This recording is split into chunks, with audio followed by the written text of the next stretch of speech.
দুজন ব্যক্তির ঘটনা পড়লাম। একজন ব্যক্তি প্রচন্ড রকম আবেদ, প্রচুর ইবাদত করে। আপনারা জানেন ইবলিসও কিন্তু আবেদ ছিল, ইবলিস কিন্তু প্রচুর ইবাদত করেছে।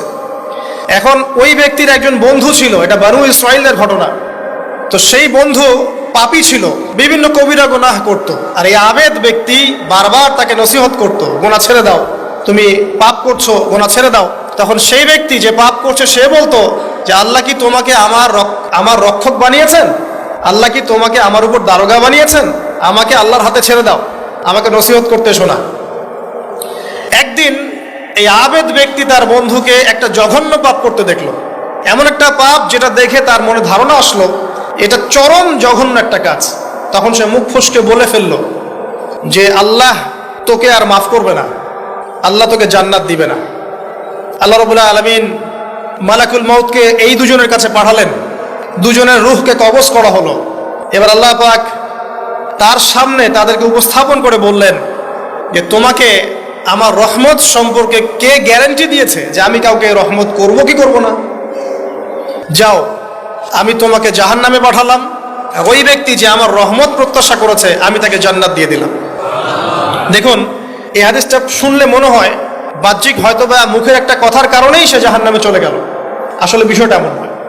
বিষয়টা আমি আপনাকে বোঝাচ্ছি। বিষয়টা হচ্ছে ইবলিসের মতো।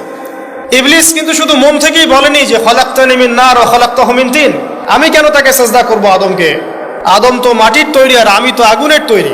এটা ইবলিসের শুধু মৌখিক স্টেটমেন্ট ছিল না, কারণ কি ছিল? আবা ওয়াস্তাকবারা, সে উদ্ধত হয়েছিল, অহংকার প্রদর্শন করেছিল। ভিতর থেকে ইন্টারনালি সে অহংকারী ছিল, সে আন্ডার এস্টিমেট করে কথাটা বলেছে, শুধু মৌখিকভাবে বলে নাই। কিন্তু ঠিক এই ব্যক্তির ঘটনা এমনই, সে মন থেকে অহংকারী হয়ে উঠেছিল, যদিও বা সে আবেদ ছিল। এখানে আমরা যারা প্র্যাকটিসিং মুসলিম হওয়ার চেষ্টা করছি, আমাদের জন্য এখানে নিদর্শন আছে। অচত নামাজ পড়েই ভেবে বসবেন না যে অনেক কিছু করে ফেলছে, এক চিল্লা দিয়ে মনে করে ফেলবেন না যে দিনের জন্য অনেক কিছু করে ফেলছে। একটা হজ করেছেন, ওমরা করেছেন, সিয়াম রেখেছেন, দিনের জন্য দান সদকা করেছেন, একটা মাদ্রাসা মসজিদ করেছেন, ভেবে বসবেন না আপনি সব অনেক কিছু করে ফেলেছেন এবং অন্যরা সব ককরোচ তেলাপোকা, ওরা জাহান্নামে যাবে, এমনটা মনে করবেন।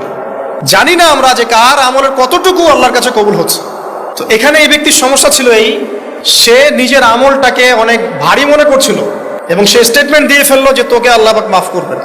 এই একটা কথা মন থেকে বলার কারণে তার ইহকাল পরকাল দুটা বরবাদ হয়ে গেল, সে জাহান্নামে চলে গেল। ঠিক আরেক ব্যক্তির ঘটনা আছে এমন, এগুলো সবগুলো রেফারেন্স আছে। এক ব্যক্তি প্রচুর ইবাদত করত, আল্লাহ পাক তার ইবাদত করার জন্যে পাহাড়ের চূড়ায় একটা সুন্দর ব্যবস্থাও করে দিয়েছিলেন। সেখানে ডালিম গাছ হতো, ঝর্ণা আসতো, খাবারের কোনো অভাব নাই। হাদিসে এসেছে 500 বছর সে ইবাদত করেছে। কত বছর? কিয়ামতের মাঠে এই ব্যক্তির অবস্থা এমন হবে, তাকে জান্নাতে প্রবেশ করানোর জন্য নিয়ে যেতে বলা হবে যাও আমার রহমতে জান্নাতে চলে যাও। আল্লাহ পাক তাকে এই কথাটা বলবেন, কিন্তু এই ব্যক্তি বলবে আমার আমলের কারণে আল্লাহ পাক বলবেন আমার রহমতে জান্নাতে চলে যাও। ব্যক্তি বলবে আমার আমলের কারণে। আল্লাহ রাব্বুল আলামিন তখন তাকে দেওয়া সমস্ত নেয়ামতগুলোকে এক পাল্লায় করবেন আর তার সমস্ত আমলকে আরেক পাল্লায় করবেন। তারপর দেখা যাবে আল্লাহর সমস্ত নিয়ামত তার একটা চোখের সমান হয় নাই। কথা কি বুঝতে পারছেন?